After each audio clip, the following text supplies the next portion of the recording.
آج سخن میں اس نقطے کو جاننا اور توجہ ضروری ہے کہ جو بھی گفتگو ہے سب سے پہلے یہ میرے اپنے لیے ہے، میرے اپنے نفس کے لیے ہے، اور اس کے بعد پھر دوسروں کے لیے ہے۔ جس دنیا میں ہم رہ رہے ہیں، قافلہ بشری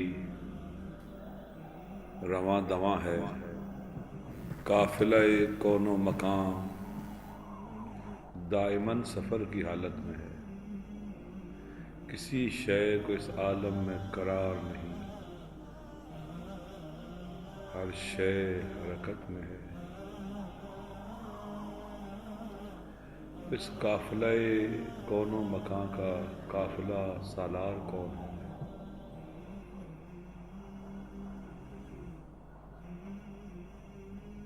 کون ہے جو اس قافلے کی سالاری کر رہا ہے؟ خدا قرآن مجید میں ارشاد فرماتا ہے، ما من دابۃ الا هو آخذ بناصیتها۔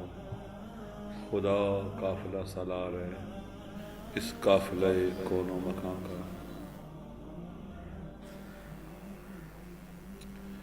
اس کی منزل کون سی ہے؟ قرآن مجید میں لوگ پیغمبر سے پوچھتے ہیں کہاں جا رہا ہے یہ قافلہ؟ یسألونک عن الساعۃ ایان مرساہا۔ اے نبی، تجھ سے پوچھ رہے ہیں کہ لنگرگاہ کون سی ہے اس قافلے کی، کہاں جا کے اس قافلے نے رکنا اور ٹھہرنا۔ منزل اور لنگرگاہ اس قافلے کی کہاں ہے، کہاں رکنا ہے اس قافلے میں جا کر؟ تو قرآنی آیات میں ہے کہ الی اللہ مرجعکم وعد اللہ حقا انہ یبدأ الخلق ثم یعیدہ۔ تمہاری لنگرگاہ، تمہاری منزل الی اللہ مرجعکم، الیہ مرجعکم جمیعا، تم سب نے خدا کے ہاں لوٹ جانا۔ آپ نے دیکھا ہوگا پانی برف کی شکل میں ہوتا ہے، پھر اس انجمادی کیفیت سے جب نکلتا ہے، منجمد ہوتا ہے، اس سے نکلتا ہے، پانی کی حالت میں ڈلتا ہے، تو پھر یہ سفر شروع کر دیتا ہے۔ سفر کرتے کرتے دریاؤں کی شکل میں ڈلتا ہے اور پھر جا کر سمندر میں ملتا ہے۔ ان تمام کثرتوں کی وحدت کا نام، ان تمام دریاؤں کی وحدت کا نام سمندر ہے۔ یہ رواں دواں رہتا ہے، پانی حرکت میں رہتا ہے، شور شرابہ ہے، صدا ہے۔ پوری دنیا کے دریاؤں کا رخ سمندر کی طرف ہے۔ یہ ان کی وحدت کا نام۔ تمام انسانوں کا رخ خدا کی طرف، ان کے سفر کا رخ خدا کی طرف۔ جب تک یہ اپنی منزل پہ پہنچ نہ جائیں انہیں قرار نہیں مل سکتا۔ لہذا جب حرکت میں آنا ہے تو کہیں خدا کہہ رہا ہے سارعو، جلدی کرو، سست نہ ہو جاؤ، اپنی رفتار کو بڑھا دو، میری طرف سفر میں رواں دواں ہو، رفتار بڑھاؤ اپنی، سارعو، اپنی رفتار بڑھا دو، سست نہ ہو جاؤ۔ کہیں خدا کہتا ہے سابقو، خالی اپنی رفتار نہ بڑھاؤ بلکہ دوسروں پر سبقت لو۔ بعض آیات میں ہے کہ وَفِي السَّمَاءِ رِزْقُكُمْ وَمَا تُوعَدُونَ، تم اپنا رزق فقط زمین میں تلاش نہ کرو۔